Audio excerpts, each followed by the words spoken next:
सांगितलं मला. मी पण जरा डोकं खाजवत होतो, म्हणजे ही नवीनच झालं.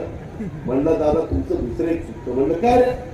म्हणलं दादा तुम्ही बोलताना काय करता? बोलताना ताण लागलं पाणी मागता. इथं आधीच ताण लागायच्या आधीच पाणी देत आहे, त्याच्यामुळं काही त्याला किंमतच राहत नाही. न सांगता रस्ता होतोय, न सांगता पिण्याच्या पाण्याच्या योजना होतात, न सांगता कॅनल उन्हाळ्याचा सुटतोय, न सांगता नदीला पाणी उन्हाळ्यामध्ये येत आहे. असं झाल्यामुळं त्याबद्दलच थोडस चुकतंय.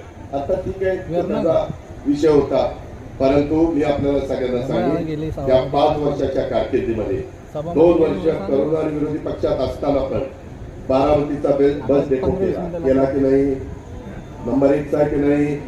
अरे काल भोरला गेलो की आपल्या कुठल्या बारक्या गावाचं बस स्थानक चाललं, इतकी